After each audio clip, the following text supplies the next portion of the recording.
Every reaction you regret is a choice you didn't know you had. This audiobook will show you how to reclaim that choice and transform your life.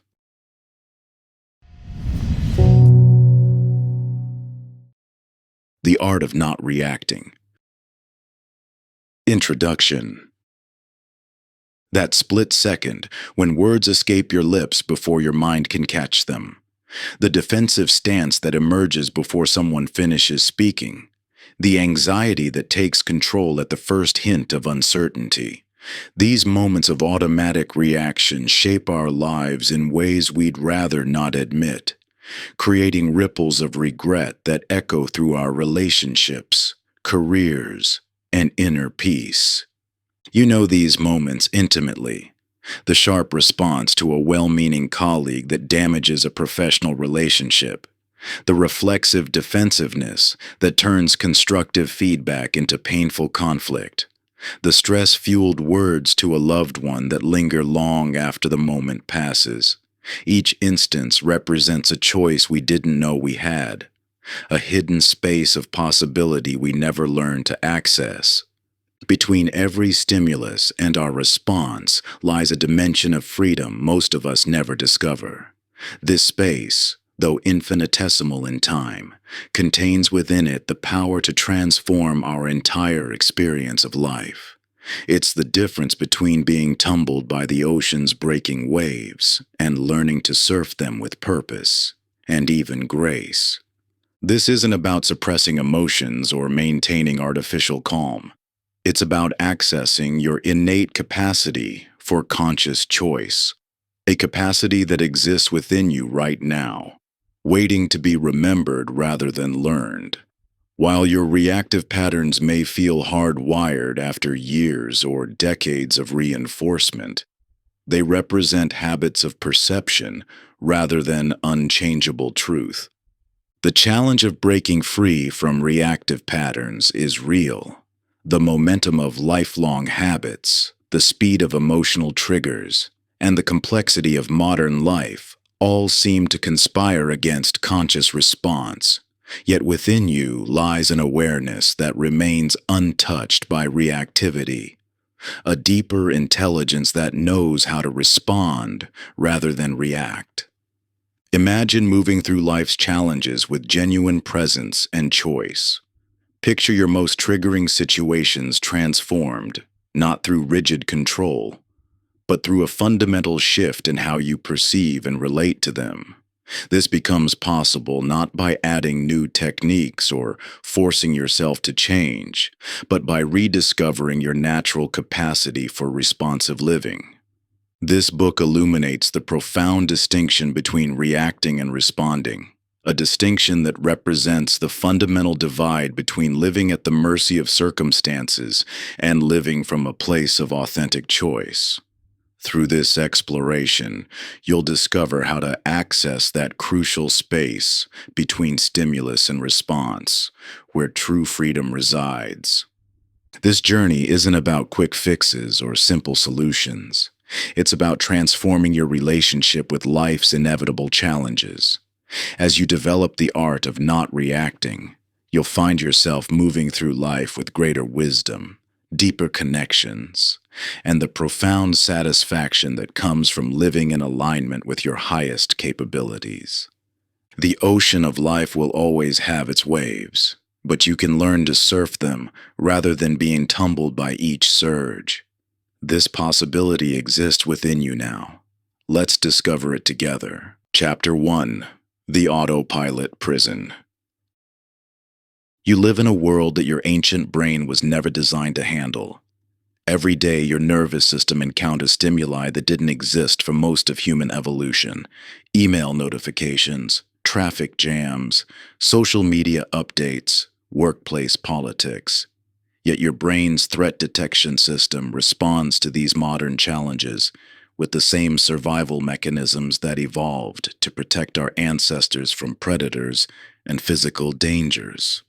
This mismatch between our ancient neural wiring and contemporary challenges creates a fundamental dilemma. Your brain prioritizes safety over accuracy, speed over wisdom. When it detects a potential threat, whether physical danger or a perceived attack on your self-image, it activates a cascade of protective responses before your conscious mind can intervene. The neuroscience behind this process reveals why changing reactive patterns proves so challenging. When your brain perceives threat, the amygdala, a key structure in emotion and survival responses, activates within milliseconds. This triggers the release of stress hormones and shifts neural activity away from regions involved in rational thought toward primitive survival circuits. It's a brilliantly designed emergency response system that helped our species survive, but one that now often creates more problems than it solves. Through repetition, these reactive patterns become deeply encoded neural pathways, like well-worn grooves in a record. Each time you react in a particular way, you strengthen these neural circuits, making that response more likely in the future. This is why you might find yourself engaging in the same reactive behaviors despite knowing better alternatives exist. Your common reactive patterns, whether defensiveness when receiving feedback, aggression when feeling threatened, or withdrawal when facing uncertainty, aren't character flaws or moral failings. They're the natural functioning of a brain doing exactly what it evolved to do: protect you from perceived danger. The problem isn't that you react, it's that these reactions are calibrated for a world that no longer exists. Consider how your brain processes criticism.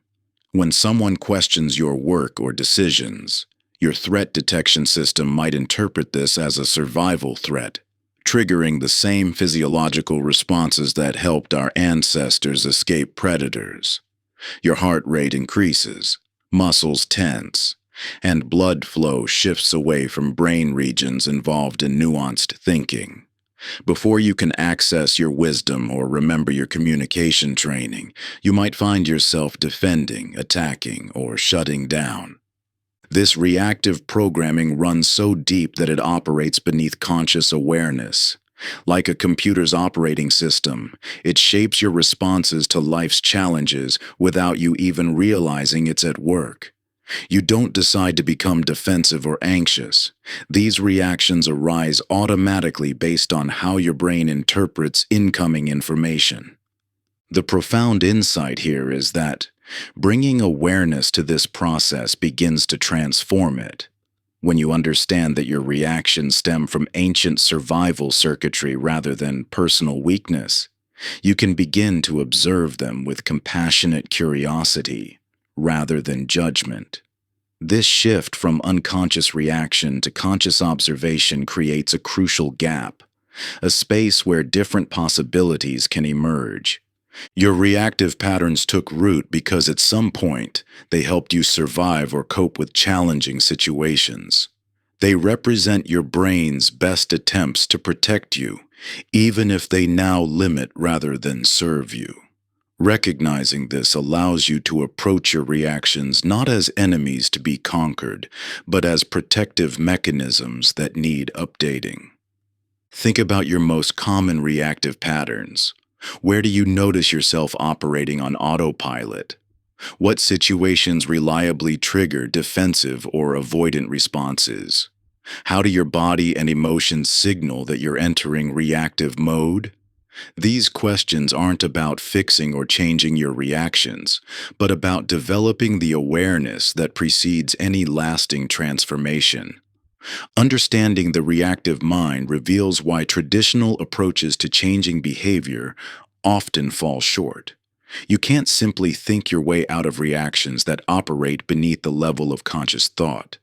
You can't force yourself to respond differently when your brain genuinely believes it's protecting you from danger. This recognition points toward a different possibility, one that begins not with techniques or strategies, but with bringing light to the unconscious patterns that drive your reactions. As you develop this understanding, you create space for a fundamental shift. Rather than being imprisoned by automatic reactions, you can begin to recognize them as they arise. This recognition itself represents the first step toward genuine choice, the ability to respond rather than merely react to life's challenges. Chapter 2: The Three Minds. When you face a challenging situation, you possess three distinct ways of engaging with the experience. Each represents a fundamentally different state of consciousness, with its own characteristic patterns of thought, emotion, and behavior. Understanding these three minds illuminates why you sometimes handle difficulties with remarkable wisdom, while other times finding yourself caught in automatic reactions you later regret. Your reactive mind operates like an emergency response system, fast, automatic, and intensely focused on protection. When active, this state of consciousness narrows your perception to potential threats, limiting your awareness of broader context or alternative possibilities. The reactive mind speaks in absolutes. This always happens to me. They never listen. Everything is falling apart. It generates rigid, black and white thinking patterns and strong emotional charges that can hijack your behavior before conscious awareness intervenes. The physical signatures of the reactive mind are unmistakable. Muscle tension, shallow breathing, elevated heart rate. Time seems to compress as your attention fixates on perceived threats or problems. Your thinking becomes circular and repetitive, often caught in stories about past hurts or future worries rather than present reality. While these reactions served crucial survival functions throughout human evolution, they now often create unnecessary suffering in modern contexts, where physical safety isn't actually threatened. Your responsive mind represents a fundamentally different quality of consciousness, one characterized by presence, flexibility, and choice. When operating from this state, you maintain connection with your emotions without being overwhelmed by them. The responsive mind can hold multiple perspectives simultaneously, considering both immediate circumstances and broader context. It speaks in possibilities rather than absolutes. This is challenging, and I can handle it. They see things differently, and we might both have valid points. Physically, the responsive mind manifests as relaxed alertness, engaged but not tense, aware but not hypervigilant. Time seems to expand as you access the crucial gap between stimulus and response. Your thinking becomes more nuanced and creative, able to consider novel solutions rather than defaulting to habitual patterns.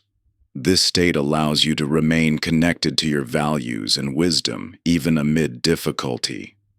The reflective mind represents your capacity for contemplative awareness and meaning-making. This state of consciousness steps back from immediate experience to observe patterns, extract insights, and integrate learning. The reflective mind speaks in questions rather than conclusions.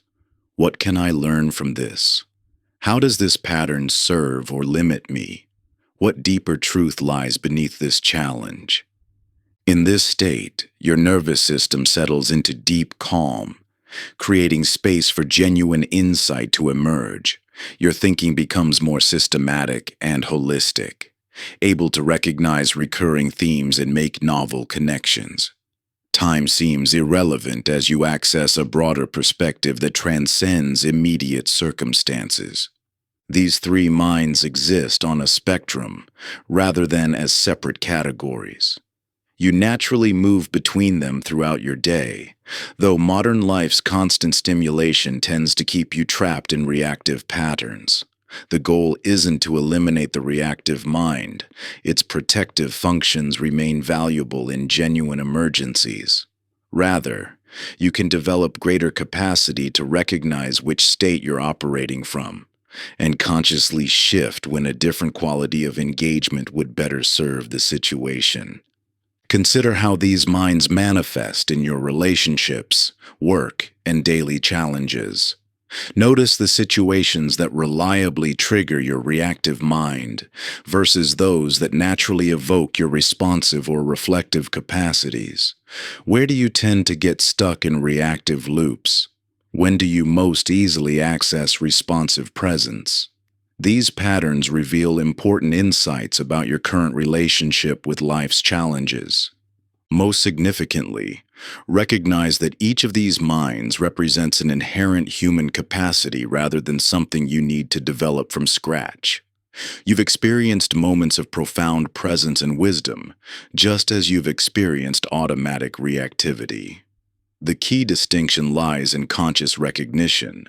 Knowing which mind you're operating from creates the possibility of choice. This understanding transforms how you approach personal growth. Rather than trying to force yourself to be more responsive or reflective, you can focus on recognizing your current state with compassionate awareness. This recognition itself begins to shift your consciousness, gradually expanding your capacity to access the wisdom of your responsive and reflective minds, even in challenging circumstances. Chapter 3: The Hidden Costs of Reactivity. Your reactive patterns exact a price far greater than the momentary discomfort of an emotional trigger or the fleeting regret after an impulsive response. Like water steadily eroding rock, these automatic reactions gradually wear away at the foundations of what matters most in your life: your relationships, your professional growth, and your inner well-being. In your closest relationships, reactivity creates an invisible barrier that grows thicker with each defensive response, each harsh word spoken in the heat of emotion, each moment of withdrawal when connection is needed. These patterns transform simple disagreements into repetitive cycles where both parties feel increasingly misunderstood and distant. The natural warmth and trust that once flowed easily becomes constricted by the anticipation of triggering each other's reactions. Over time, this emotional scar tissue accumulates, making genuine intimacy more difficult and authentic communication feel increasingly risky. The professional costs of reactivity are equally significant, though often less obvious. When your threat detection system stays activated, it handicaps the very capacities most crucial for success in today's complex work environment. Creative thinking requires the mental space to explore possibilities, space that contracts dramatically when you're operating from a reactive state. Strategic decision-making demands the ability to consider multiple perspectives and future implications, yet reactivity forces your focus onto immediate threats and simple solutions. The collaboration essential for innovation becomes strained when defensive reactions create an atmosphere of caution rather than openness. Your physical well-being bears a particularly heavy burden from chronic reactivity. Each reactive episode triggers a cascade of stress hormones designed for short-term survival situations. When these episodes become frequent, your body remains in a state of low-grade emergency response. This persistent activation strains your cardiovascular system, suppresses immune function, and disrupts the delicate balance of hormones that regulate everything from sleep to digestion. The body literally begins to wear down under the constant burden of unnecessary emergency responses. The emotional toll compounds over time as reactive patterns amplify negative emotions while diminishing access to positive ones. Anxiety breeds more anxiety as you react to the sensation of being anxious. Anger feeds on itself as you react to feeling angry. Each reactive cycle deepens the neural grooves that make similar reactions more likely in the future. This creates a self-reinforcing loop where emotional resilience gradually deteriorates, making you more vulnerable to future triggers. Perhaps most subtle but significant is the impact on your spiritual well-being. Your sense of meaning, purpose, and connection to something larger than yourself. Reactivity disconnects you from your deeper values and aspirations, replacing conscious choice with automatic patterns. The space for reflection and contemplation shrinks as reactive thoughts consume mental bandwidth. The ability to act from your highest principles gets overwhelmed by the immediate demands of emotional triggers. These costs accumulate gradually, often below the threshold of conscious awareness. Like a slow draining battery, you may only notice the depletion when you find yourself consistently operating at a fraction of your full capacity. This isn't meant to induce guilt or self-judgment. These patterns developed for understandable reasons and served important protective functions. Rather, bringing awareness to these hidden costs provides crucial motivation for developing new possibilities. Take a moment to reflect honestly on how reactivity might be affecting different areas of your life. In your relationships, where do you notice connection being replaced by caution? How might defensive patterns be limiting the depth and authenticity of your interactions? In your work, what opportunities for growth or collaboration might be constrained by reactive tendencies? How does your body feel after days filled with reactive episodes compared to periods of greater responsiveness? Consider the quality of your inner experience, your emotional range, your access to wisdom and creativity, your connection to what matters most. Where do you sense the subtle erosion of reactivity limiting your full expression and engagement with life?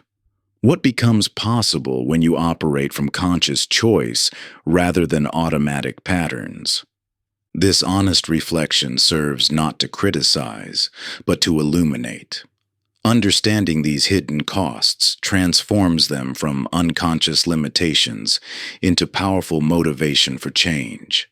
As awareness grows of how reactivity constrains your life, so too does the natural desire to develop greater response capacity. Each insight into the toll of automatic reaction strengthens your commitment to living more intentionally. You begin to see how breaking free from old patterns opens doors to possibilities that were always present but obscured by reactive tendencies. The price of unconscious reactions becomes impossible to ignore, not as a burden of guilt, but as an invitation to reclaim your innate power of choice. Chapter 4: Reaction Triggers. When your threat detection system stays activated, it handicaps the very cognitive abilities most crucial for professional success. Strategic thinking narrows to tactical survival. Creative problem-solving gives way to rigid, familiar responses. The subtle dynamics of workplace relationships become distorted through a lens of defensiveness or self-protection. Your capacity for innovation diminishes as mental resources are diverted to managing perceived threats rather than exploring possibilities. In leadership roles, reactive patterns can be particularly costly. Teams sense and mirror their leader's emotional state, creating a ripple effect throughout the organization. When reactive responses dominate, psychological safety erodes. People become hesitant to share ideas or raise concerns, fearing triggering a reactive response. Decision-making becomes impaired as crucial information gets filtered through defensive patterns or avoided altogether. The impact on personal well-being operates across multiple dimensions. Physically, chronic reactivity keeps stress hormones elevated, affecting everything from immune function to sleep quality.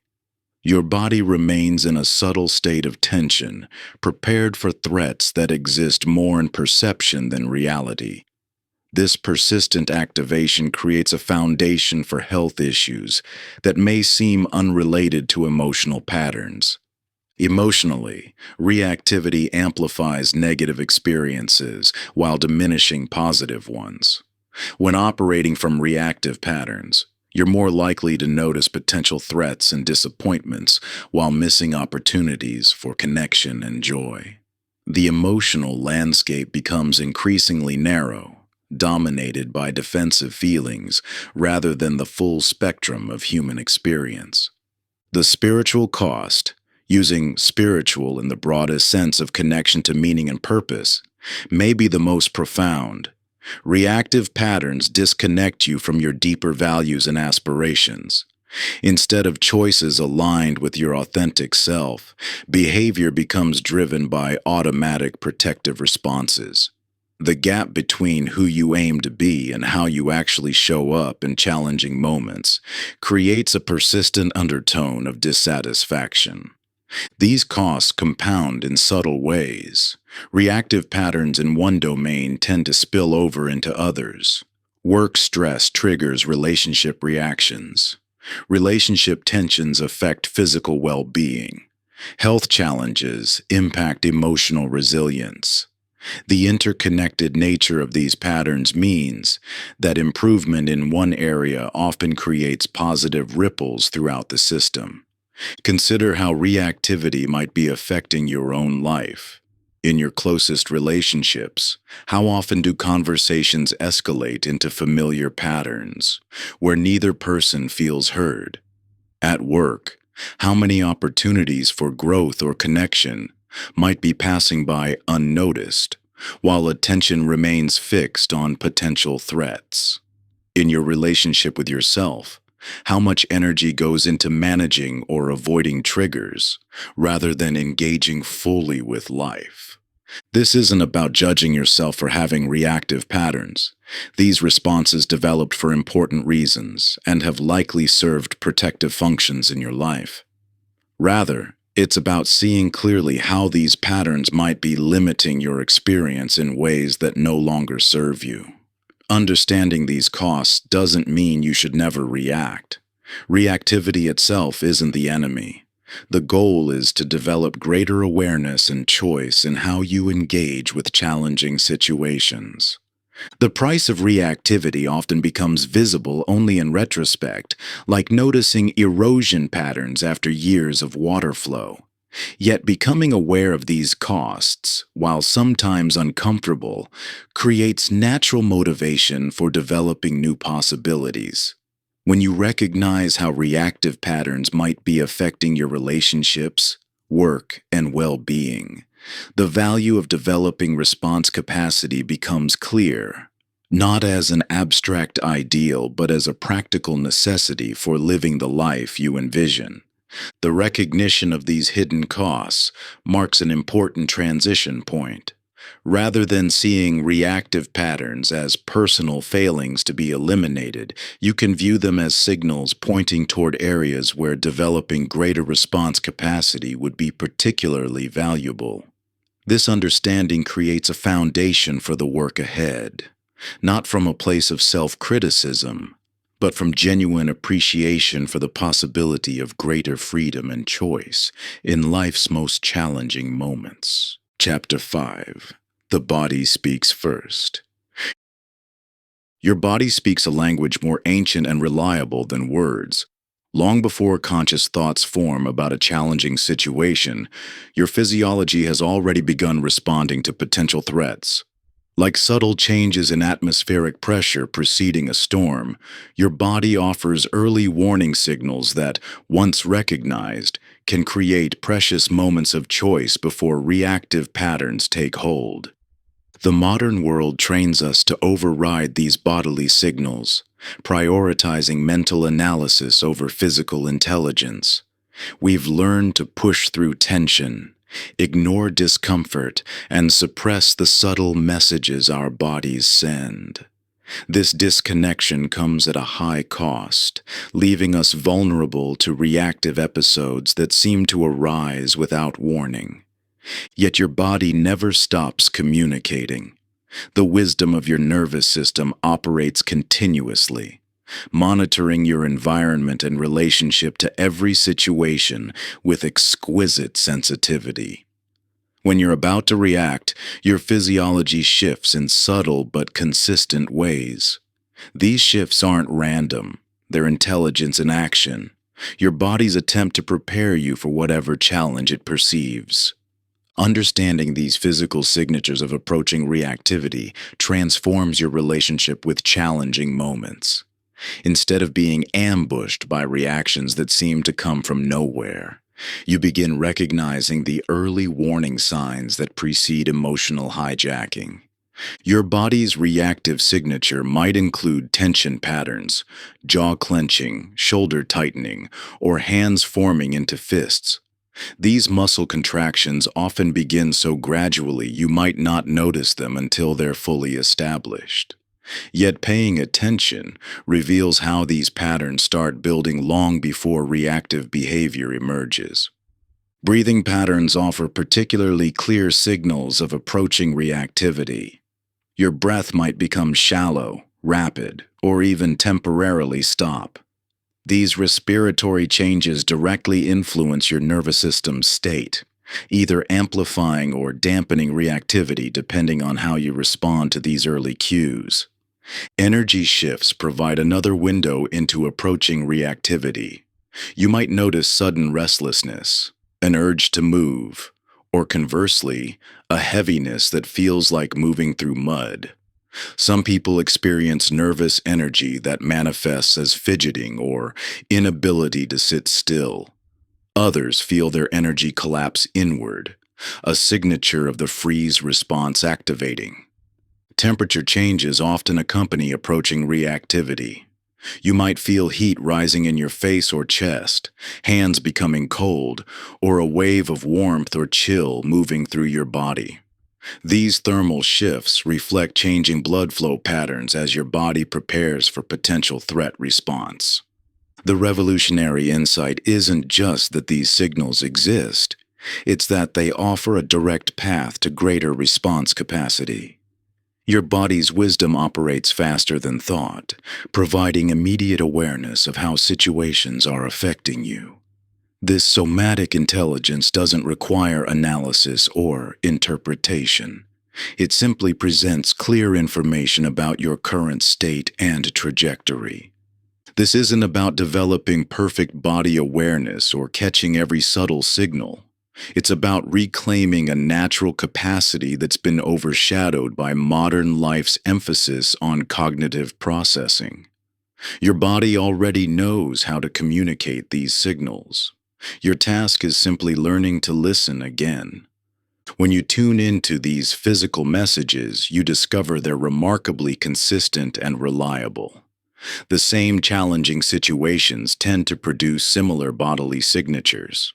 This consistency makes them valuable early warning systems, creating crucial moments of choice before reactive patterns fully activate.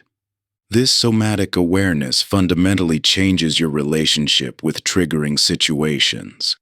Instead of being caught in reactive patterns that seem to arise instantly, you begin recognizing the gradual buildup of physical signals that precede reactivity. This recognition creates space to pause, to breathe, to choose a different response. Think of it as developing an early warning system that operates below the level of thought. While your mind might still be processing a situation, your body has already begun signaling whether you're moving toward reaction or response. This physical intelligence offers a more immediate path to choice than mental analysis alone can provide. The body's wisdom remains present and available even in intense situations where thinking becomes clouded. When emotional activation makes clear thinking difficult, physical awareness provides a direct anchor to the present moment. This somatic grounding often proves more reliable than attempting to think your way through triggering situations. Understanding physical signals opens new possibilities in challenging moments. Instead of being confined to mental strategies that may be inaccessible when triggers arise, you gain access to immediate bodily awareness that operates independently of thought. This creates multiple pathways for catching and redirecting reactive patterns before they fully emerge. Chapter 6: The Stories That Drive Us. Every reaction you experience arises not from events themselves, but from the meaning you assign to those events. When someone questions your work, your response isn't triggered by their words alone, but by what those words mean within your internal framework of beliefs and interpretations. These meaning-making structures operate continuously, shaping your perception of reality so fundamentally that you mistake your interpretations for objective truth. Your reactive patterns emerge from a complex web of core beliefs, deeply held convictions about yourself, others, and how the world operates. These beliefs act as invisible lenses through which you interpret every experience, automatically assigning meaning before conscious awareness even engages. They determine whether you perceive a situation as threatening or supportive, whether you feel capable or inadequate, whether you expect acceptance or rejection. These core beliefs often crystallize during significant life experiences or through prolonged exposure to others' worldviews. A child who repeatedly faces criticism may internalize the belief, "I must be perfect to be worthy." Someone who experienced unreliable support might adopt the story, "I can only count on myself." These interpretative frameworks become so familiar that they fade into the background of consciousness, operating as invisible assumptions that shape every interaction. Certain categories of core beliefs generate predictable reactive patterns: safety-related beliefs, "the world is dangerous," "people can't be trusted," trigger defensive reactions, hypervigilance, and resistance to vulnerability. Worth-based beliefs, "I'm not enough," "I have to earn love," create patterns of overachievement, people-pleasing, or self-sabotage. Beliefs about acceptance, "I don't belong," "I'm different," drive social anxiety and withdrawal. Capability beliefs, "I can't handle uncertainty, I'll fail if I try," manifest as procrastination, avoidance, or controlling behavior. These beliefs operate like invisible prison walls, constraining your responses within narrow patterns that feel inevitable and just the way things are. Yet these constraining stories, no matter how convincing they feel, are learned interpretations rather than absolute truths. They represent one possible way of making sense of experience, not the only way. The challenge in recognizing your own core beliefs lies in their very familiarity. Like water to a fish, these interpretative patterns surround you so completely that they become invisible. You don't see them as beliefs at all, but simply as reality itself. This is why reactive patterns can persist even when they clearly create suffering. The underlying beliefs generating those patterns remain hidden from conscious awareness. Yet bringing attention to these invisible stories begins loosening their automatic grip on your perceptions and responses. As you recognize a core belief as an interpretation rather than an immutable truth, you create space between the belief and your response to it. This doesn't mean simply replacing negative beliefs with positive ones, a superficial approach that often creates internal conflict rather than genuine transformation. Instead, developing awareness of your core stories allows you to see them as what they are: learned ways of making meaning that served a purpose at one time, but may no longer be necessary or helpful. This recognition itself begins shifting your relationship with these beliefs from unconscious constraint to conscious choice. Your interpretations of situations emerge from complex interactions between past experiences, learned beliefs, and present circumstances. When you react strongly to seemingly minor triggers, you're responding not just to the current moment, but to the entire weight of meaning your core beliefs assign to that type of situation. Understanding this dynamic transforms how you relate to your reactive patterns. The beliefs generating your reactions aren't personal failings to be eliminated, but protective adaptations that helped you navigate past challenges. They represent your mind's best attempts to make sense of experience and create predictability in an uncertain world. Approaching them with curiosity rather than judgment opens the door to genuine transformation.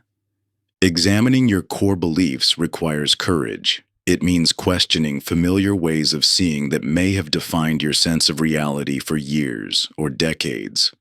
Yet this exploration offers profound liberation. As you recognize the stories driving your reactions, you begin experiencing situations more directly, less filtered through old interpretations that may no longer serve you. Chapter 7: The Pause. Music finds its soul not in the notes themselves, but in the spaces between them. Without these intervals, these momentary pauses, even the most beautiful melody becomes an incomprehensible noise. Similarly, your life's composition gains its meaning and power not just from your actions, but from your capacity to create space between what happens and how you respond. You've experienced countless moments when reactions seem to fire automatically, leaving you wondering how to intercept these patterns that feel hardwired into your nervous system. The key lies not in suppressing these natural responses, but in cultivating what psychology research reveals as your innate capacity for the conscious pause, a momentary space of awareness that transforms reactive autopilot into conscious choice. This transformative space emerges through four natural pathways that are already available to you. The first is your breath, nature's built-in pause button. Your breath serves as an immediate anchor, always accessible, requiring no special preparation or technique. By bringing attention to your breathing, even for a single cycle, you step out of the reactive stream into present awareness. Physical grounding offers another gateway to the conscious pause. Your body constantly provides clear, immediate sensations that can break the spell of reactivity. The pressure of your feet against the floor, the weight of your body in a chair, or the sensation of your hands resting on a surface. These physical points of contact naturally interrupt the momentum of reaction. Mental noting introduces a subtle yet powerful form of awareness. This internal acknowledgement of what's arising, tension, fear, urgency, creates just enough distance to see your experience rather than being completely absorbed by it. This isn't about analyzing or changing what's happening, but simply recognizing it with clear awareness. Pattern interruption leverages your ability to consciously shift habitual sequences. Something as simple as taking a sip of water, adjusting your posture, or moving to a different spot in the room can create a crucial break in reactive momentum. These intentional shifts, however small, demonstrate your capacity to redirect automatic patterns. This pause capacity operates like a muscle. It strengthens through progressive training rather than demanding immediate perfection. You begin by practicing in low-stakes situations, gradually building trust in your ability to create space, even as the challenges increase. The goal isn't to suppress authentic responses or maintain artificial calm, but to ensure your actions arise from genuine choice rather than unconscious reactivity. The quality difference between reactive versus responsive engagement becomes immediately apparent in your experience. Reactive patterns feel constricted, pressured, and often leave you with regret. Responses that emerge from the conscious pause carry a different signature. They feel more spacious, aligned, and often bring a sense of rightness, even in difficult situations. Research in neuroscience confirms that even a fraction of a second's pause can engage different neural networks, shifting activity from the reactive limbic system to areas associated with conscious choice and consideration. This isn't about time duration, but about quality of awareness. that subtle yet profound shift from automatic reaction to conscious engagement. Your capacity for the conscious pause represents perhaps the most fundamental expression of human freedom, the ability to create space between stimulus and response. This isn't an artificial technique to master, but a natural capacity you're reclaiming, one moment at a time. Each time you pause, you demonstrate that triggers don't have to determine your responses. You affirm your power to choose, to respond rather than react, to compose your life's melody with the essential spaces that give it meaning. This practice goes beyond mere behavior modification or emotion management. It opens a dimension of freedom many never realize exists. The freedom to engage life's challenges from a place of genuine choice rather than conditioned patterns. In cultivating this capacity, you develop not just a skill, but a fundamentally different relationship with your experience. It's the difference between being swept along in life's current and learning to navigate its waters with purpose and grace. Your reactive patterns may have served as survival mechanisms in the past, but they've outlived their usefulness. Now you're discovering something far more powerful, the ability to meet each moment with conscious awareness, to choose your path rather than defaulting to old programming. This transformation touches every aspect of your life, from the smallest daily interactions to your most significant relationships and decisions. Chapter 8. Emotional Aikido. Your relationship with difficult emotions likely resembles an exhausting wrestling match, a continuous struggle where you expend immense energy trying to control, suppress, or overcome powerful feelings that seem to oppose your best interests. This confrontational approach, while natural, often amplifies suffering and depletes vital energy. Consider instead the art of Aikido, where practitioners learn to blend with incoming force rather than meeting it head-on, transforming potentially destructive energy into harmonious movement. This same profound shift is possible in your relationship with challenging emotions. Rather than wrestling with anxiety, anger, fear, or sadness, you can learn to engage these energies with awareness and acceptance, discovering a path through emotional challenges that requires less force while producing better outcomes. Most people relate to difficult emotions through three dysfunctional patterns that perpetuate suffering. The first is suppression, attempting to push away or deny emotional experiences that feel threatening or uncomfortable. While this may provide temporary relief, suppressed emotions don't disappear. They go underground, emerging later with even greater intensity, or expressing themselves through physical tension, behavioral patterns, or psychological symptoms. The second pattern is identification, becoming completely merged with the emotional experience, losing all perspective and feeling totally defined by the feeling. When identified with anger, you become angry. When caught in anxiety, you are anxious. This fusion with emotional states removes any space for choice or skillful response. The third pattern is amplification, feeding emotional energy through repetitive thinking, storytelling, and mental rehearsal. This pattern turns momentary emotional waves into extended storms through the mind's tendency to elaborate, analyze, and ruminate on emotional triggers. Emotional Aikido offers a fundamentally different approach based on 4 essential moves that transform your relationship with challenging feelings. The first move is acknowledgement, the simple but powerful act of recognizing the emotion's presence without judgment or resistance. This honest recognition interrupts the habitual tendency to deny or fight against what we're feeling. The second move is allowing, creating space for the emotion to exist just as it is, without trying to change, fix, or eliminate it. This radical acceptance paradoxically begins to transform the emotion's grip on your awareness. rather than fueling resistance that amplifies emotional energy. Allowing creates a container of awareness where emotions can naturally complete their movement through your system. The third move is investigation, bringing genuine curiosity to the emotion's qualities and characteristics. What are its physical signatures? Where do you feel it in your body? What is its texture, temperature, or movement?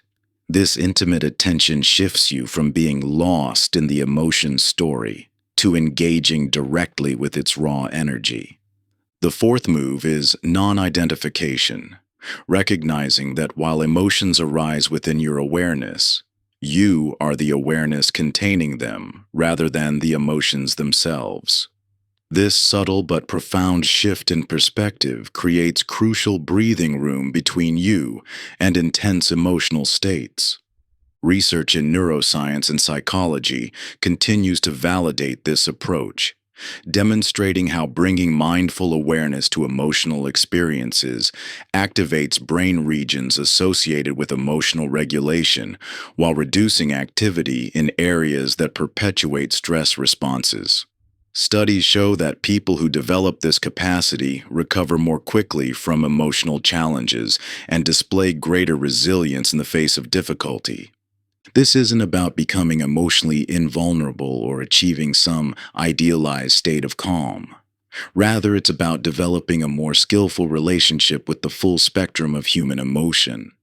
When you stop fighting against emotional experiences and learn to blend with their energy, you discover that emotions can move through your awareness without defining or controlling you.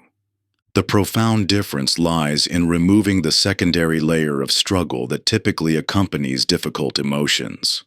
The primary emotional response may still arise. This is natural and healthy. But when met with awareness rather than resistance, these emotions complete their movement through your system without generating unnecessary suffering through fighting, suppressing, or amplifying them. This capacity becomes especially crucial in triggering situations where reactive patterns typically take control. By maintaining awareness of emotional energy without becoming identified with it, you create space for conscious choice rather than automatic reaction. Each challenging emotion becomes an opportunity to practice this transformative art of emotional aikido. When anger rises up like a tidal wave, you discover you can surf its energy without drowning in its force. As anxiety tightens its grip, you learn to dance with its intensity rather than fight against it. Even in moments of profound grief or fear, you find yourself able to hold space for these powerful energies while maintaining your center. This isn't about transcending your humanity. It's about expanding your relationship with the full depth and breadth of human experience. Chapter 9: The Witness Perspective. When you're caught in intense thoughts and emotions, your experience resembles being lost in a dense forest. Your awareness extends only to what's immediately around you: the threatening thoughts, the overwhelming feelings, the urgent need to react. Every tree of worry, every thicket of anxiety demands your attention, making it impossible to discern a clear path forward. Yet imagine ascending to a hilltop overlooking that same forest. Suddenly you can see patterns and pathways that were invisible from ground level. What seemed like an overwhelming tangle reveals itself as a navigable landscape. This shift in perspective represents one of the most transformative capacities available to you: the ability to step back and observe your experience rather than being completely consumed by it. This witness perspective isn't about detaching from life or suppressing authentic feelings. Rather, it introduces a subtle but crucial space between your awareness and the contents of your experience, creating room for choice where previously there seemed none. You already possess this capacity, though you may not recognize it. Think of times when you've noticed yourself getting angry, but weren't completely overtaken by the anger. Or moments when you caught yourself about to react habitually but paused, seeing the pattern as it was arising. These glimpses of the witness perspective demonstrate your natural ability to hold awareness of your experience without being entirely identified with it. This capacity fundamentally transforms your relationship with reactive patterns. When completely identified with thoughts and emotions, you have no choice but to play out habitual responses.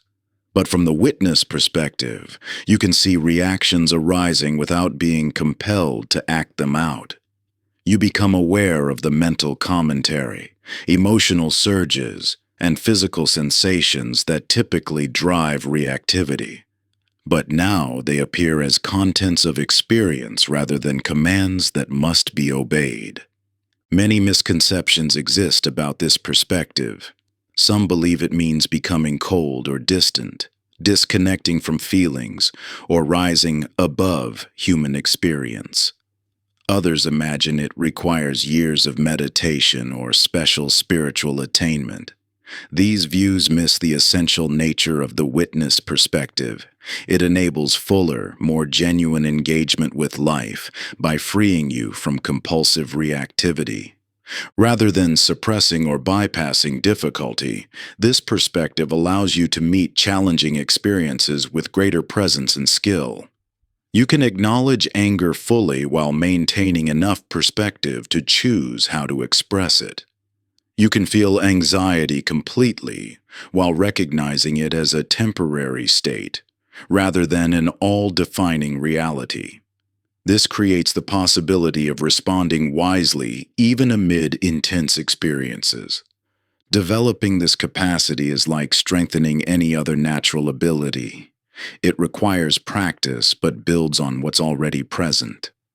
Start with simple daily moments. Notice yourself getting lost in thoughts during routine activities. Observe physical sensations arising during mild stress. Watch emotional reactions emerge in basic interactions. As this perspective becomes more familiar in easier situations, you'll find it naturally available during greater challenges. The key is recognizing that you are not your thoughts, emotions, or reactive patterns. These experiences arise within your awareness, but awareness itself remains free and unentangled. This fundamental recognition creates space to see clearly, space to choose consciously, space to engage life with greater wisdom and skill. The difference between living without and with this perspective is profound. Without it, you're constantly swept along by mental and emotional currents, reacting automatically to whatever arises. With it, you maintain a broader view that enables genuine choice. You can still feel intensely and engage fully, but you're no longer imprisoned by habitual patterns. This perspective doesn't eliminate life's challenges, but it transforms your relationship with them. Like viewing that forest from the hilltop, you gain crucial context that enables wiser navigation. Patterns become visible. Options emerge. What once felt like an overwhelming tangle reveals itself as a landscape you can traverse with greater awareness and skill. In this elevated vantage point, you're no longer trapped in the underbrush of reactivity, stumbling from one emotional ticket to another.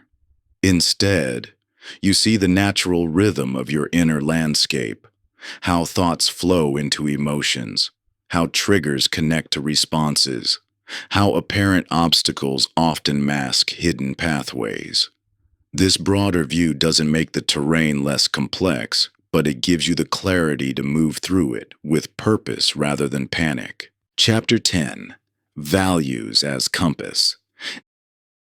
Navigating life's emotional storms without clear values resembles sailing without a compass on turbulent seas. When waves of triggering circumstances crash around you, it becomes remarkably easy to lose your sense of direction.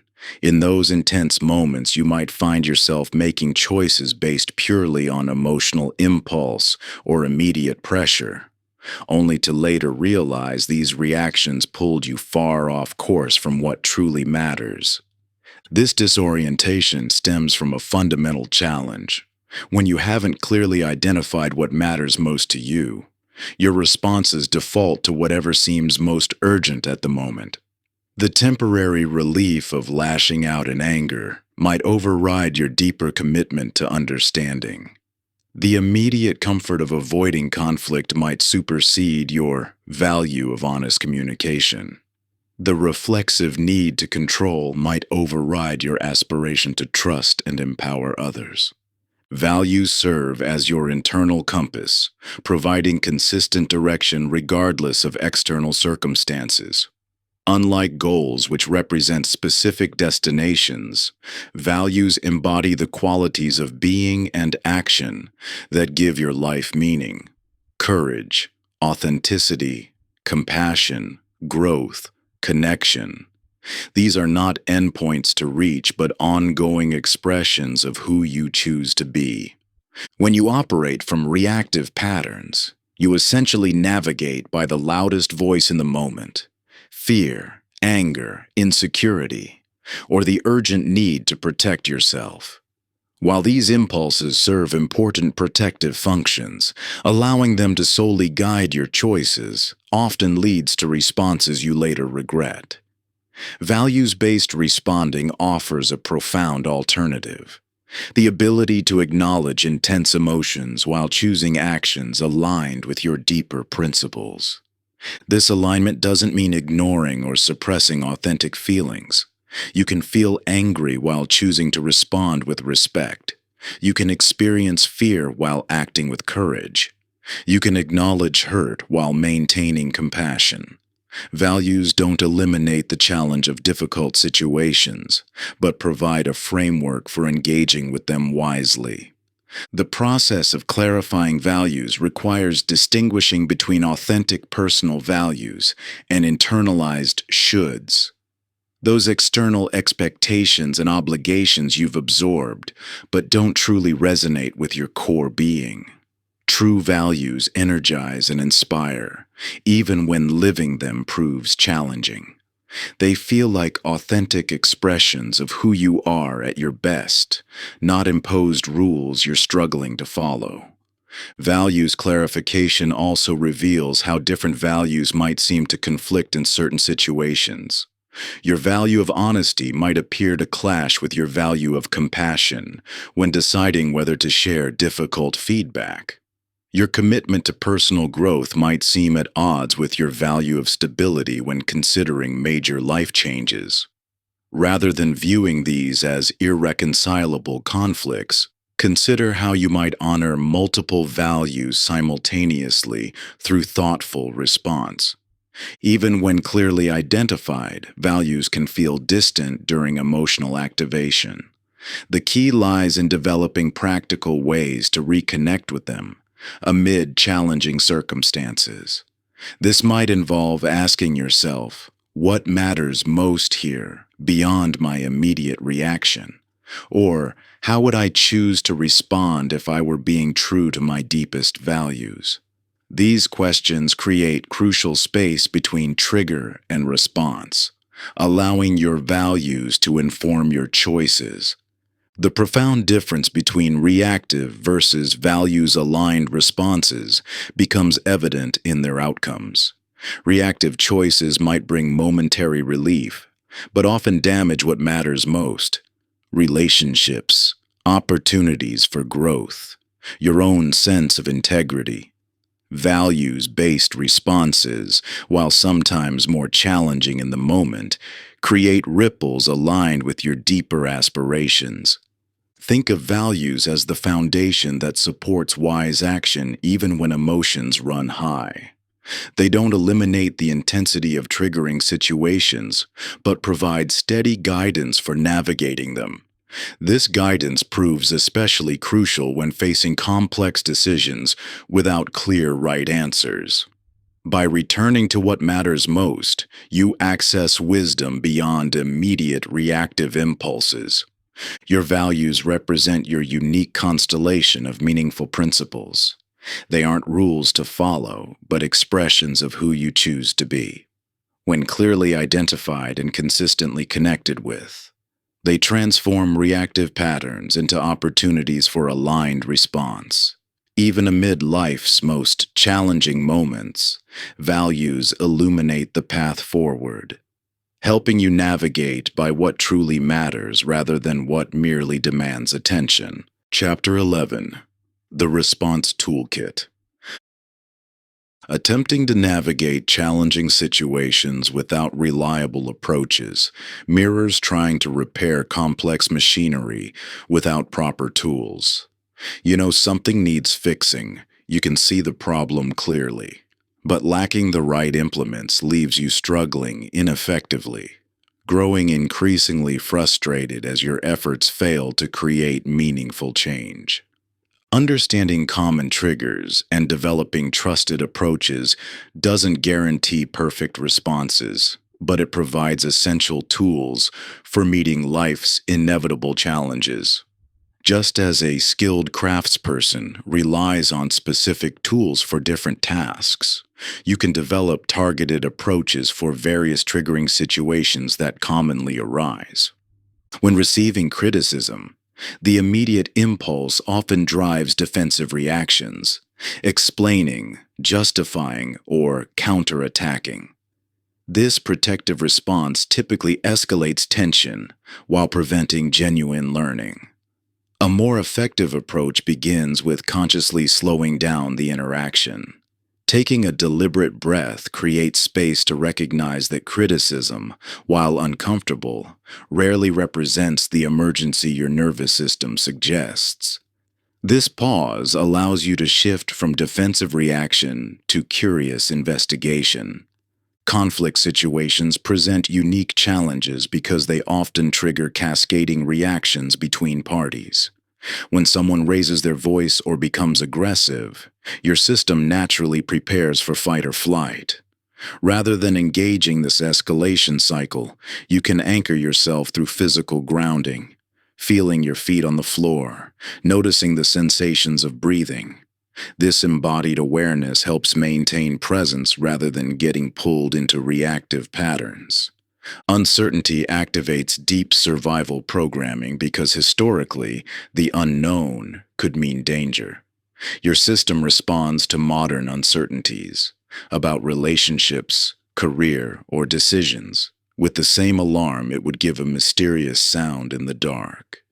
Breaking the reactive cycle requires recognizing that uncertainty, while uncomfortable, doesn't automatically equal threat.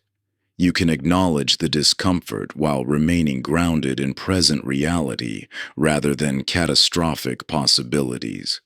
Disappointment often triggers complex reactive patterns around expectations, self-worth, and control.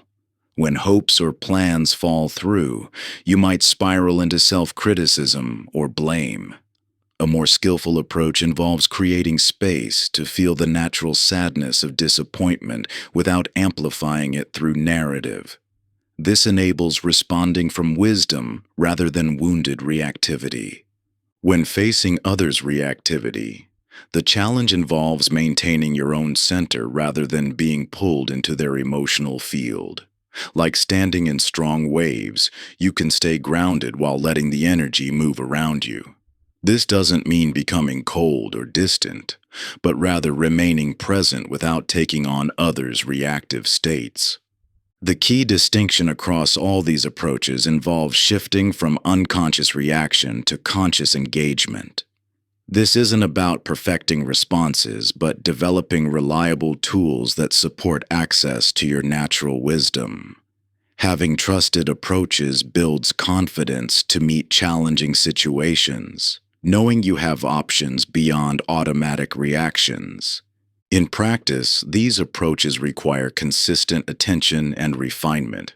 You might intellectually understand the principle of pausing before responding to criticism, but implementing this in heated moments takes dedicated practice. The goal isn't eliminating emotional responses, but creating space to engage them skillfully.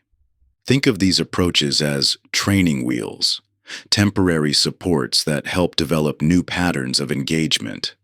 With practice, responsive choices become more natural, though you may still find certain triggers particularly challenging. This is normal and part of the ongoing journey of growth. Each triggering situation provides an opportunity to build response capacity, rather than avoiding triggers or beating yourself up when reactions arise. You can view these moments as chances to practice more skillful engagement. Every time you pause before defending against criticism or ground yourself during conflict, you strengthen these new patterns. The foundation for all these approaches rests on self-compassion. You'll inevitably react sometimes, especially to deeply ingrained triggers. Rather than treating this as failure, maintaining a kind attitude toward yourself supports continued growth and learning. This compassionate stance actually enables more consistent access to responsive choices. When you meet your reactions with understanding instead of harsh judgment, you create the emotional safety needed to examine them honestly and make different choices next time. Self-criticism only amplifies stress and makes reactive patterns more likely to persist. By offering yourself the same grace you'd extend to a friend who's learning something new, you build the inner security and resilience needed to face triggering situations with greater awareness. Your missteps become stepping stones rather than stumbling blocks on the path of growth. Chapter 12. The Art of Boundaries. True connection requires both nurturing and structure, much like a garden needs defined spaces to flourish. Without clear boundaries, relationships become tangled and overgrown, with needs and responsibilities blurring together until neither person can thrive. You may recognize this in your own life. Moments where unclear boundaries led to resentment, exhaustion, or disconnection despite your best intentions to maintain harmony. Establishing and maintaining healthy boundaries represents a fundamental shift from reactive to responsive relationship patterns, where reactivity often manifests as either rigid walls built from fear or permeable borders stemming from guilt. Responsive boundaries create the essential structure that allows authentic connection to flourish. These boundaries aren't walls meant to keep others out, but rather clear definitions of where you end and others begin, creating the very conditions that make genuine intimacy possible. The distinction between boundaries and attempts to control others proves crucial. Boundaries focus on what you will or won't do, what you're willing to accept or engage with. They represent choices about your own behavior rather than demands about others' actions. When you tell someone, "I need space when I'm feeling overwhelmed," you're setting a boundary. When you insist, "You need to stop overwhelming me," you're attempting to control their behavior. A subtle but vital difference. Many relationship challenges stem from boundary issues that trigger reactive patterns. You might establish overly rigid boundaries from fear of vulnerability, maintaining such strong defenses that genuine connection becomes impossible. Or you may maintain insufficient boundaries from guilt or fear of abandonment, allowing others to cross lines that leave you feeling depleted and resentful. Some attempt to control others through manipulation or demands, mistaking power over others for genuine connection. Setting and maintaining healthy boundaries requires both clarity and compassion. This begins with recognizing your own limits, values, and needs. Understanding where your authentic boundaries naturally lie rather than where you think they should be. It involves communicating these boundaries with both firmness and care, neither apologizing for having needs nor weaponizing them against others. The challenge often comes in maintaining boundaries consistently, especially in the face of resistance. Others may have grown accustomed to previous patterns and push back against change.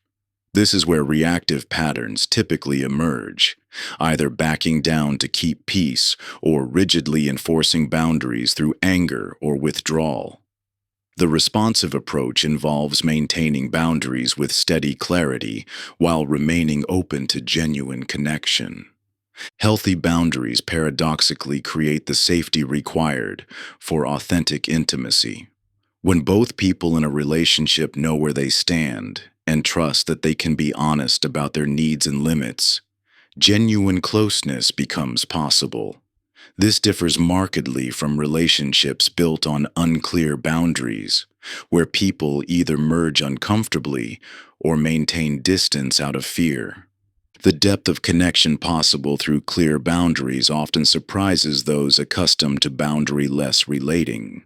Rather than preventing closeness, well-defined boundaries create the secure container needed for vulnerability and trust to develop. They allow you to be fully present with others precisely because you're not worried about being overwhelmed or depleted. Consider how maintaining clear boundaries affects the quality of your presence in relationships. Without boundaries, you might find yourself constantly scanning for potential intrusions or demands, unable to fully relax and connect. With healthy boundaries in place, you can bring your full attention and authentic self to interactions, knowing you can honor both connection and personal limits. This responsive approach to boundaries requires ongoing attention and refinement.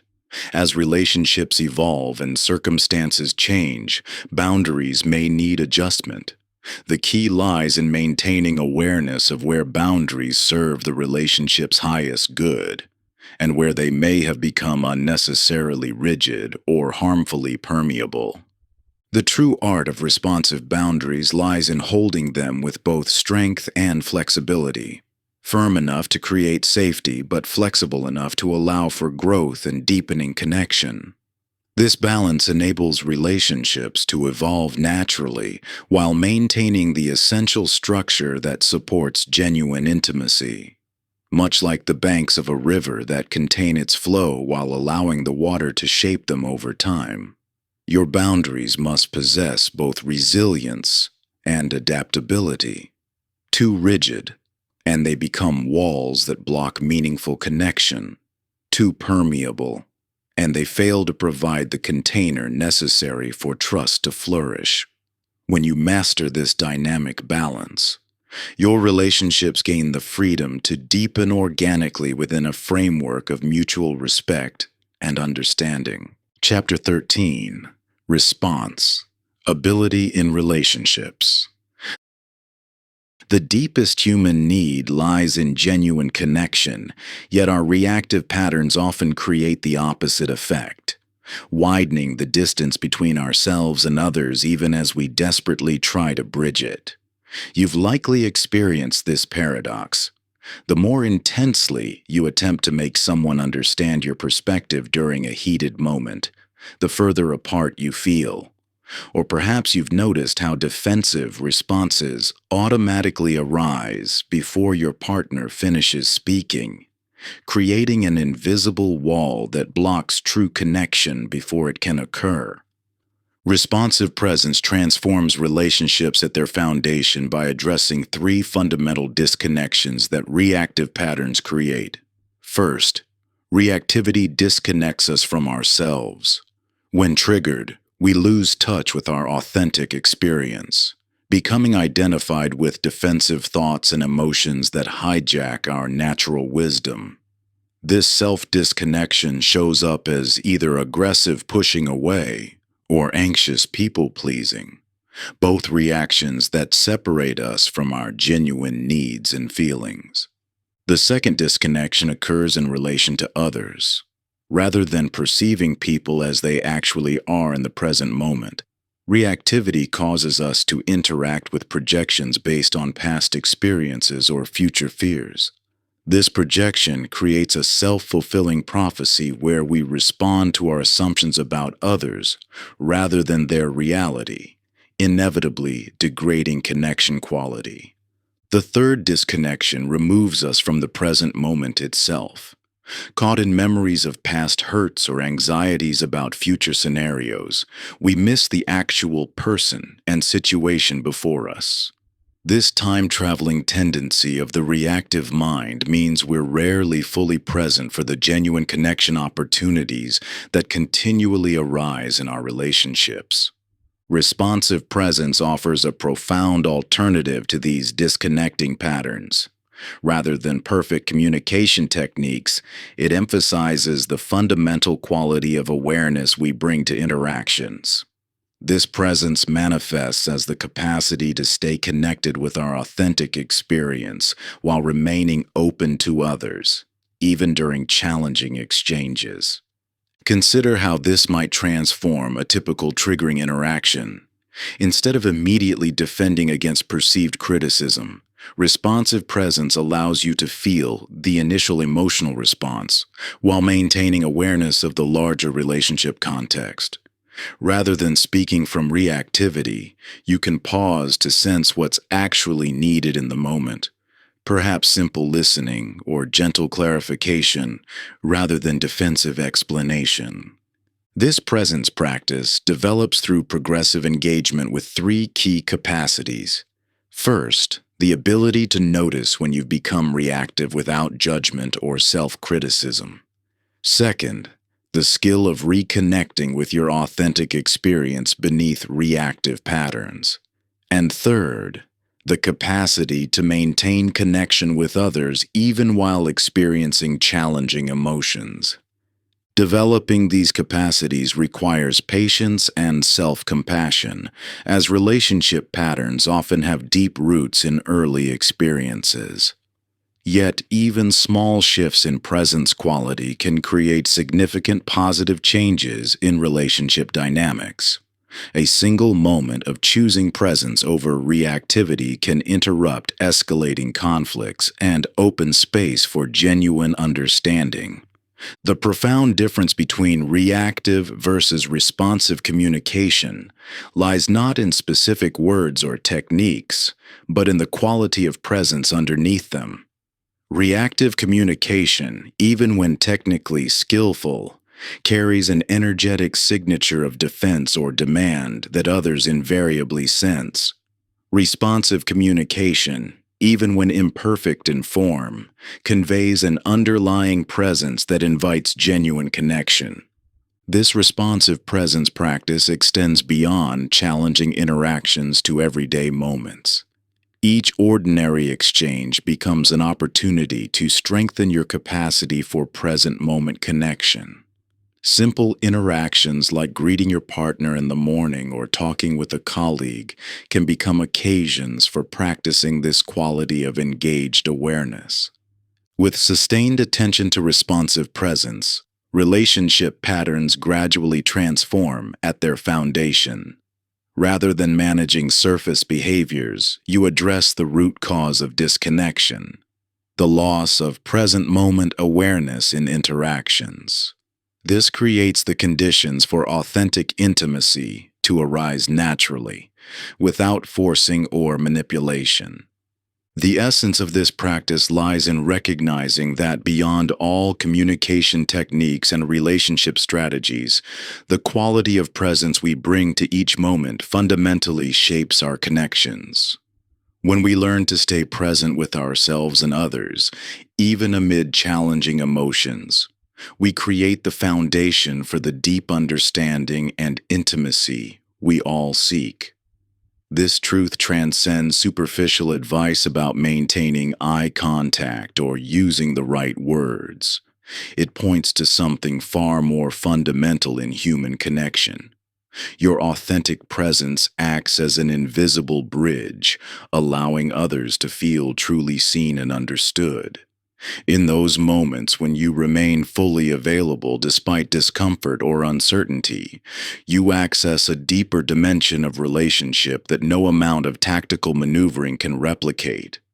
This is where genuine intimacy takes root and flourishes. Chapter 14, From Stress to Strength. Life exerts pressure on all of us. This is an inescapable truth. Yet how this pressure affects us varies dramatically based on our relationship with it.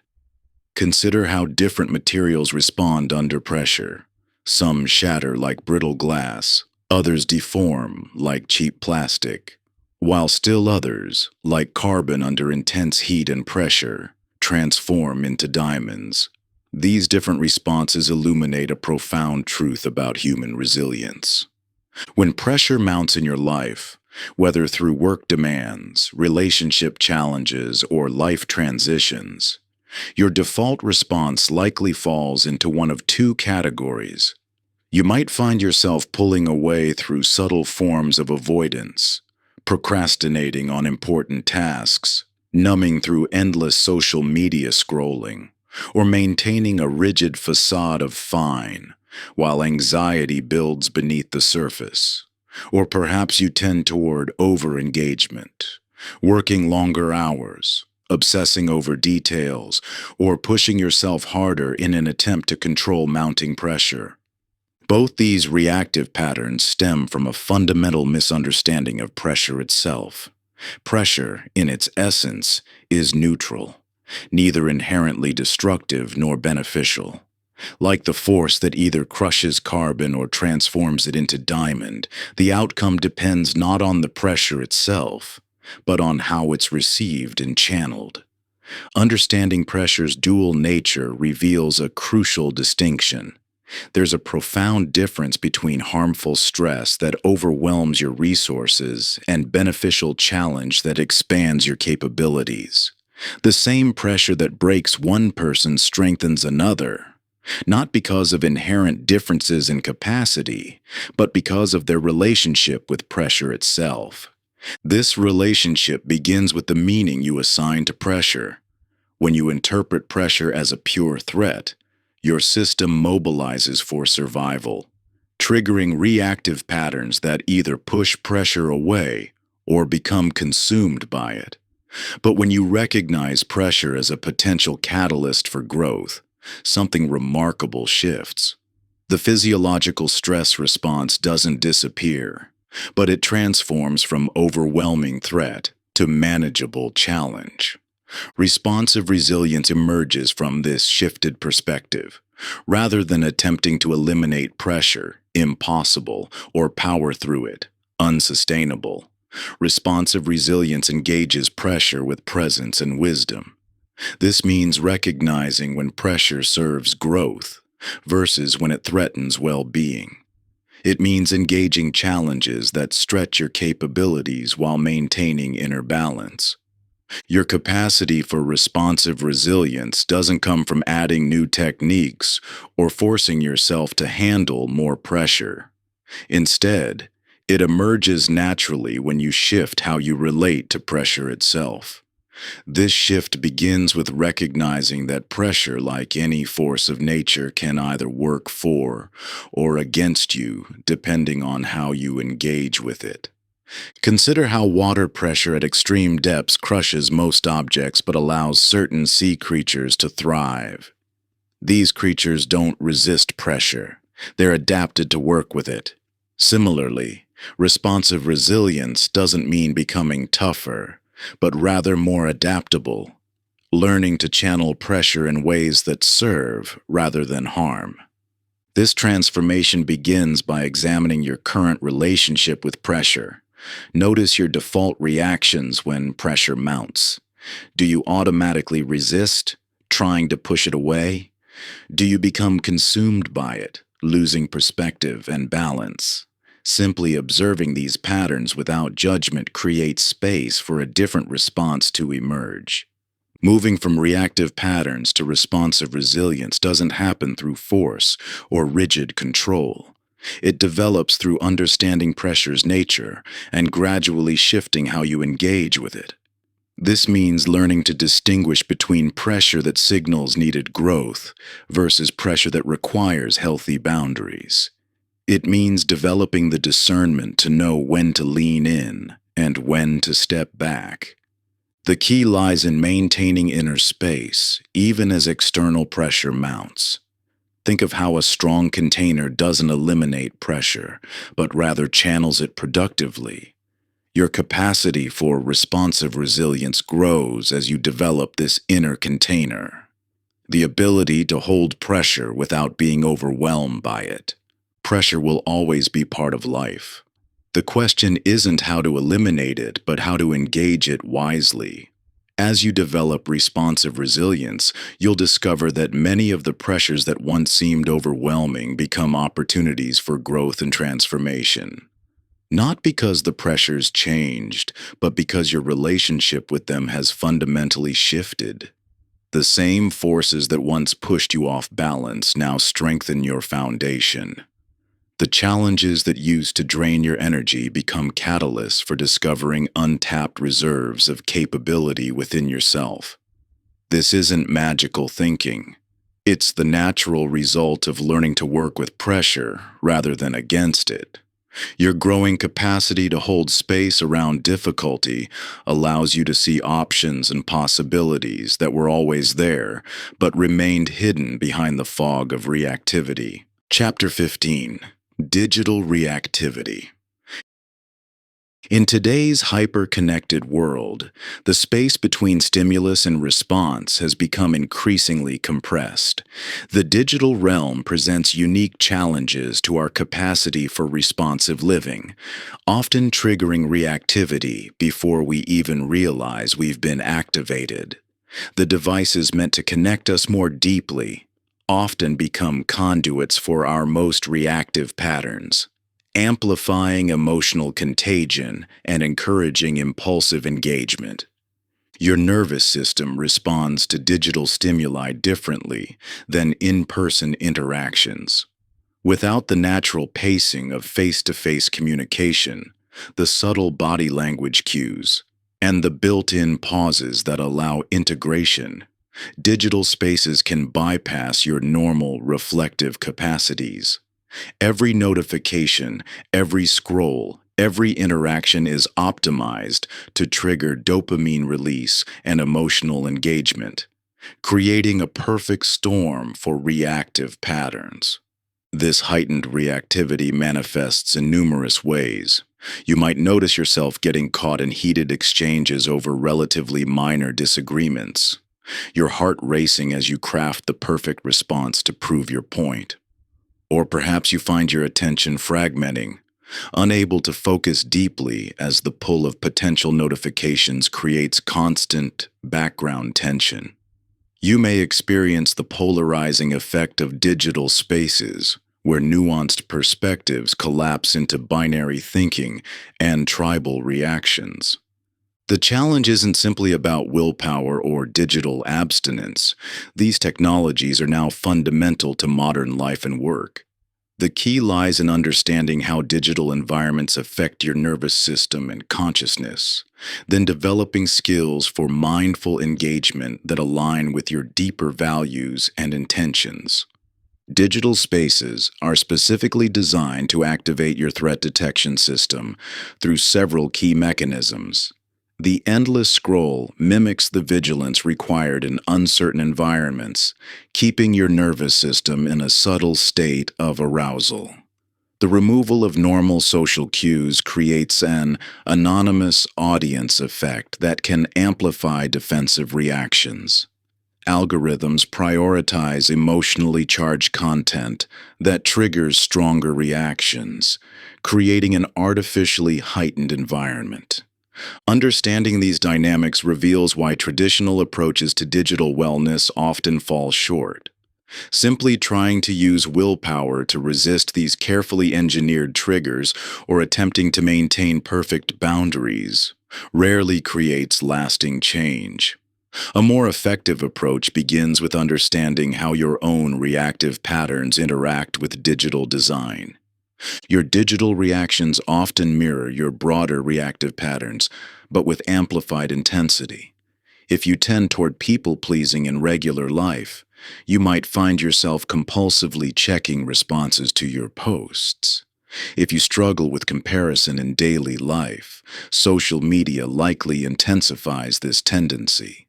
If you have a reactive pattern around feeling unheard, online discussions may trigger stronger defensive responses. Mindful digital engagement requires developing a new relationship with these spaces, one that maintains connection to your embodied experience even while navigating virtual realms. This involves creating enough space between digital stimuli and your response to access your natural wisdom and discernment. The physiology of digital engagement deserves particular attention. Notice how your breathing changes when checking notifications, how your muscles tense during controversial discussions, how your attention fragments with each click. These bodily signals offer crucial feedback about when you're sliding into reactive patterns. Rather than pursuing an impossible ideal of perfect digital presence, focus on developing your capacity to notice when you've been triggered and skillfully redirect your attention. This might mean setting up environmental supports, like specific times for check-in messages, creating physical distance from devices during certain activities, or using app limits as external pause reminders. The goal isn't to eliminate all reactivity, but to engage with digital spaces from a place of greater awareness and choice. This includes being mindful of the content you consume, the discussions you engage in, and the overall time you spend in digital spaces. Consider how each digital interaction either supports or detracts from your deeper values and intentions. Digital boundaries serve not as rigid barriers but as conscious containers that support meaningful engagement. These boundaries might include designated device-free times or spaces, criteria for what deserves your online engagement, or practices for returning to presence when you notice yourself getting pulled into reactive patterns. You'll find that implementing these boundaries doesn't restrict your freedom. Quite the opposite. They create breathing room in your digital life, spaces where you can fully inhabit the present moment without the constant pull of notifications and updates. By establishing clear parameters around your technology use, you reclaim agency over your attention and energy, transforming what could be mindless consumption into intentional connection. Think of these boundaries as the banks of a river. They don't impede the flow, but rather give it direction and purpose. Chapter 16. The Responsive Leader. Your capacity to influence others extends far beyond your formal position or title. Whether leading a global organization, managing a small team, parenting a family, or simply moving through daily interactions, the quality of presence you bring fundamentally shapes the environment around you. This truth becomes starkly evident when observing contrasting leadership styles in action. When leaders operate from reactivity, their stress and uncertainty cascade through entire systems. Team members become hesitant to share ideas or take initiative. Creativity diminishes, and collaboration gives way to self-protective behavior. The reactive leader's attempts to maintain control paradoxically create more chaos, as their micromanagement, emotional volatility, or withdrawal erode psychological safety and trust. Conversely, responsive leadership creates an environment where people naturally engage their full capabilities. Through maintaining inner balance amid pressure, responsive leaders provide an anchor of stability that allows others to bring their best selves forward. Their centered presence cultivates psychological safety, the foundation for innovation, authentic communication, and meaningful collaboration. Leadership reactivity typically manifests in three primary patterns. The control pattern emerges from anxiety about outcomes, leading to micromanagement that stifles initiative and breeds resentment. The withdrawal pattern stems from overwhelm, creating an absence of guidance that leaves others feeling unsupported and directionless. The inconsistency pattern swings between extremes, sometimes overly involved, other times completely disengaged, generating confusion and instability throughout the system. Responsive leadership offers a fundamentally different approach founded on three key domains: Self-leadership involves maintaining inner clarity and balance, especially during challenging circumstances.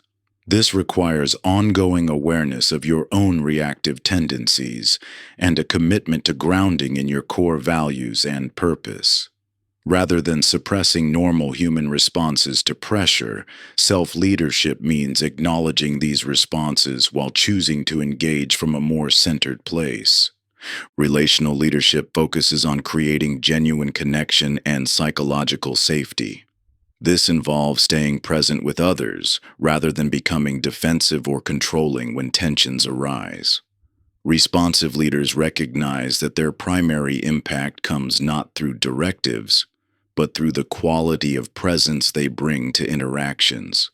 They understand how their own state powerfully influences others' capacity to access their wisdom and creativity. Systemic leadership considers the broader context and ripple effects of actions. Responsive leaders recognize that their influence extends far beyond direct interactions, shaping the culture and behavioral norms of entire systems. They attend carefully to both intended and unintended consequences of their choices, considering impact at multiple levels over time. The shift from reactive to responsive leadership requires developing your capacity to maintain presence under pressure. This means learning to recognize your own reactive patterns and their early warning signs. It involves cultivating the ability to pause and ground yourself when triggered, rather than automatically acting from stress or fear. Essential to responsive leadership is understanding that influence flows primarily from who you are being, rather than what you are doing. Your presence, the quality of awareness, emotional balance, and clear purpose you bring, creates the foundation for others' engagement and growth. Technical skills and strategic plans matter, but their effectiveness ultimately depends on the container of presence you create. Responsive leaders remain connected to purpose even amid difficulty. Rather than becoming consumed by immediate pressures, they maintain perspective on what truly matters. This allows them to navigate challenges while keeping sight of the broader mission and values at stake. Leadership presence ripples powerfully through systems, up, down, and across organizational levels. When you lead responsively, you create permission for others to do the same. Your centered engagement during difficulty demonstrates the possibility of maintaining clarity and purpose under pressure. Your willingness to acknowledge both challenges and opportunities with honesty and optimism helps others access their own resilience. The ultimate measure of responsive leadership is its impact on the system's capacity for healthy engagement. Do people feel safe to bring their full creativity and authentic perspectives? Does the environment support both individual growth and collective flourishing? Is there space for both robust dialogue and aligned action? These outcomes emerge not through control, but through the consistent presence of leaders who embody responsive awareness. Chapter 17, Beyond Techniques. The journey from understanding responsiveness intellectually to embodying it naturally mirrors any profound skill development. Just as a musician progresses from mechanical practice to fluid expression, your path to responsive living evolves from conscious application of techniques to spontaneous wisdom in action. You likely recognize the frustrating gap between knowing what would be most skillful in challenging moments and actually accessing that wisdom when triggered. This disconnect is not a sign of failure or inadequate understanding. It's a natural part of rewiring deeply ingrained patterns. Your brain has spent years or decades strengthening neural pathways of reactivity, and transforming these patterns requires patience and consistent engagement. This transformation follows predictable stages, though progress rarely feels linear.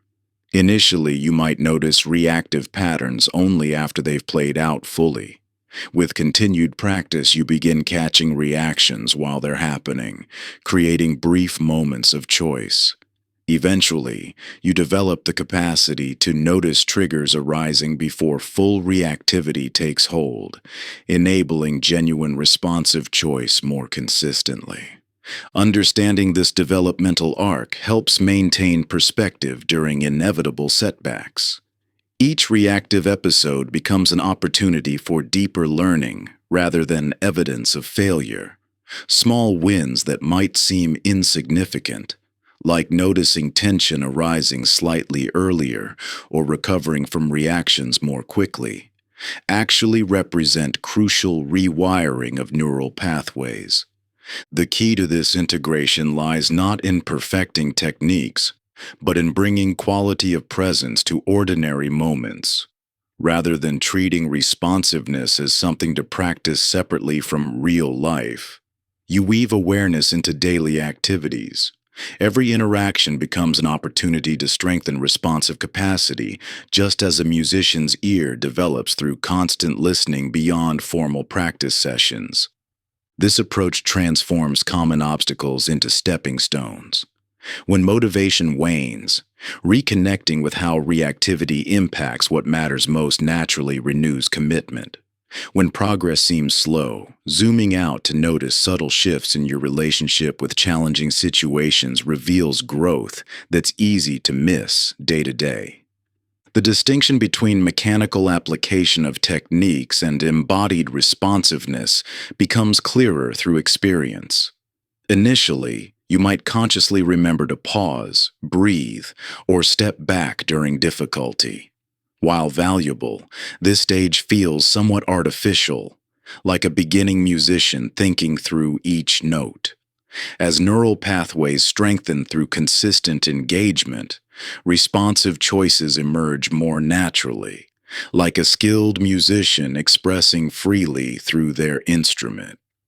Cultivating embodied responsiveness requires engaging with two complementary domains: dedicated practice periods and integration into daily life. Dedicated practice, whether through meditation, reflection, or conscious movement, builds foundational capacity.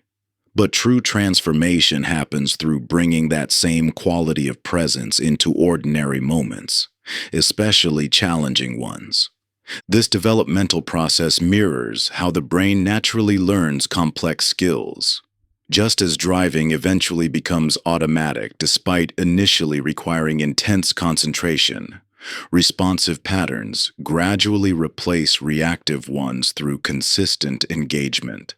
The key lies not in forcing change, but in creating conditions that allow natural development of innate responsive capacity. As this capacity develops, you'll notice subtle but significant shifts. Reactions that once hijacked you completely might arise, but pass through without taking hold. Challenging situations that typically triggered defensiveness might now evoke curiosity. Most importantly, you'll find yourself accessing wisdom in difficult moments not through applying techniques, but through naturally embodying a more responsive way of being. This journey requires dedication, but leads toward uncovering what's already within you rather than acquiring something foreign. Every small moment of choosing presence over reactivity strengthens neural pathways of responsiveness. Each time you catch a reactive pattern slightly earlier or recover more quickly, you're rewiring your brain's default responses.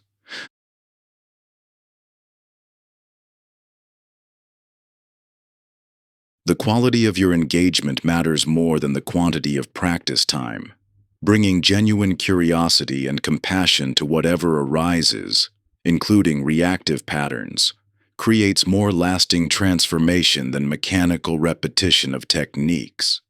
This shift from doing responsiveness to being responsive emerges naturally through consistent, engaged practice. Remember that this development follows its own organic timing, like any profound learning. Rather than forcing progress or judging yourself against an ideal, focus on showing up consistently with genuine intention.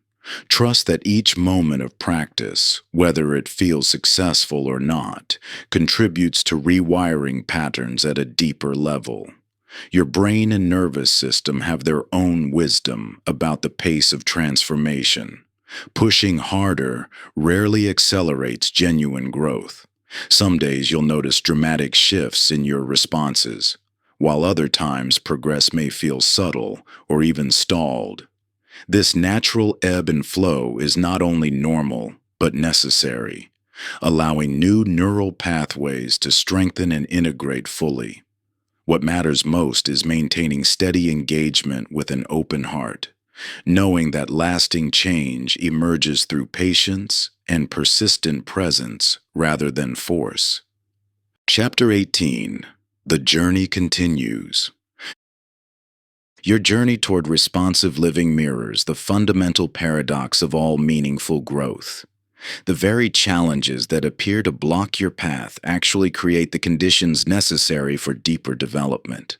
Just as physical resistance builds muscular strength, your reactive patterns offer precise guidance about where growth is most needed and possible. Consider how your current relationship with reactivity shapes your experience. When you notice yourself reacting automatically to a trigger, what typically follows? For many, this awareness immediately spawns a secondary reaction: frustration with yourself for failing to respond skillfully, judgment about your lack of progress, or resignation that you'll never break free from reactive patterns. This creates a painful cycle where reacting to your reactions amplifies suffering and prevents the very learning these moments could offer. But what if reactivity itself isn't the enemy? What if these moments of automatic reaction contain vital information about your deepest patterns, core beliefs, and areas ripe for transformation? This perspective fundamentally shifts how you relate to reactive episodes, from seeing them as failures to be eliminated to viewing them as feedback to be understood. The science of neuroplasticity reveals that your brain literally rewires itself through attention and experience. When you bring curious awareness to reactive moments rather than immediately judging or suppressing them, you create new neural pathways. Each time you pause to investigate reactivity with compassionate interest instead of harsh criticism, you strengthen your capacity for conscious choice. This doesn't mean celebrating or intentionally cultivating reactive patterns. Rather, it means meeting reactivity with the same kind responsibility you're developing toward external triggers. Just as you're learning to create space between stimulus and response in challenging situations, you can create space between reactive episodes and your response to them. Think of it like learning any complex skill. A musician doesn't become proficient by harshly criticizing every wrong note, but by paying attention to what each mistake reveals about areas needing practice. An athlete doesn't improve by berating themselves for imperfect form, but by noticing which movements feel awkward and require refinement. Similarly, your reactive patterns highlight precisely where your capacity for conscious choice can expand. This shift from fighting reactivity to learning from it transforms your entire relationship with challenging experiences.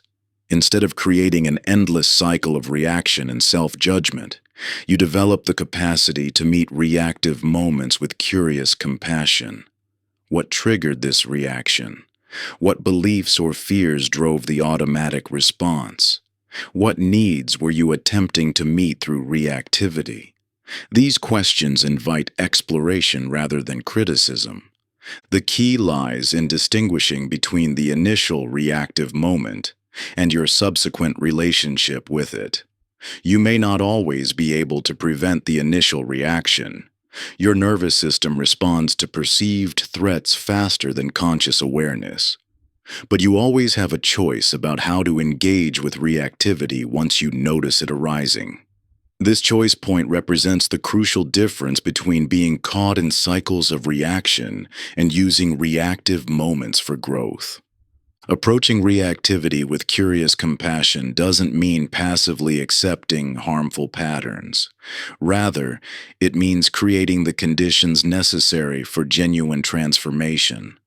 Just as a plant needs both support and space to grow toward the light, your capacity for conscious response develops through the dual qualities of honest acknowledgement and kind attention. This perspective reframes the entire journey toward responsive living. Instead of measuring progress by the absence of reactivity, you recognize growth in your changing relationship with reactive moments. Success isn't about achieving perfect responsiveness, but about meeting each experience, including moments of reaction, with expanding awareness and choice. Your reactive patterns developed for important reasons, attempting to meet genuine needs for safety, connection, or efficacy. While these automatic responses may no longer serve you, treating them with harsh judgment only entrenches them further. Approaching reactivity with curious compassion creates space for new possibilities to emerge. Each reactive moment becomes an opportunity to deepen self-understanding and expand your capacity for conscious choice. Seeing reactivity as a doorway rather than a barrier transforms your relationship with the entire journey of growth. Instead of fighting against your current experience in an endless cycle of reaction and judgment, you develop the capacity to learn from each moment, using even your reactive patterns as guides toward greater freedom and responsibility. Conclusion: between every stimulus and your response lies a space, a dimension of possibility that most people never learn to access. Throughout this journey, you've explored this crucial space from multiple angles, gradually developing your capacity to inhabit it more fully and consistently. What began as a momentary pause has expanded into a fundamental shift in how you relate to life's challenges. You've come to understand your reactive patterns not as personal failings, but as natural protective mechanisms that once served important purposes.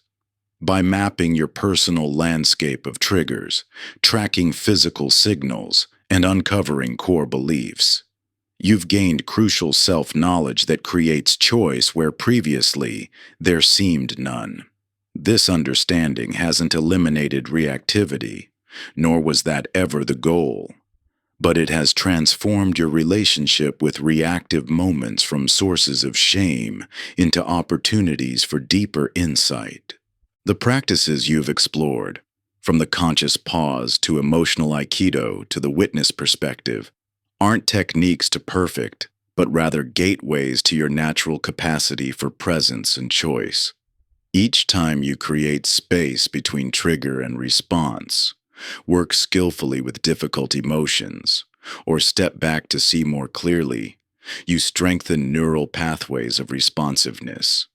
This growing capacity shows up in all domains of life, bringing greater presence to relationships, navigating pressure with resilience, and leading with authentic influence. The central metaphor of surfing versus being tumbled by waves takes on deeper meaning now.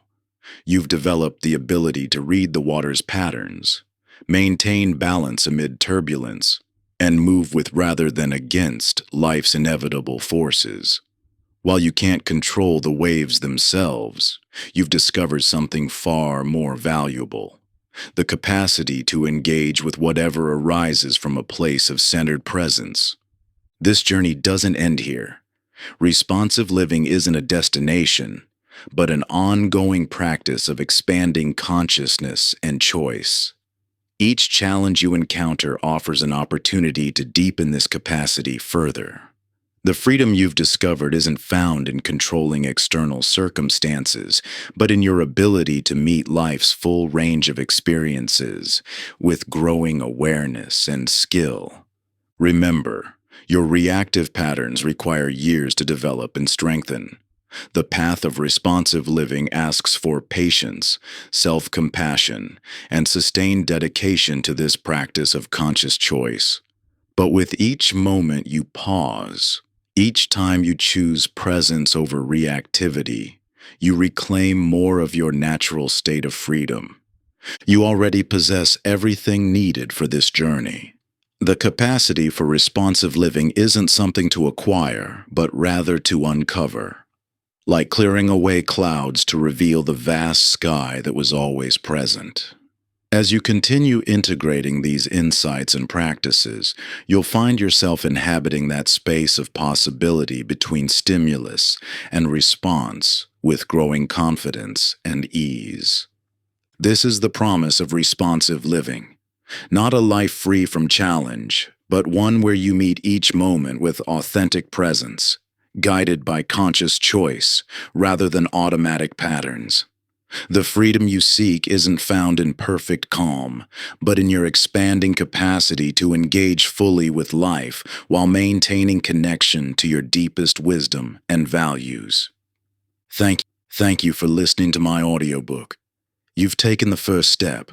Now go write your story, one action at a time. You've got this.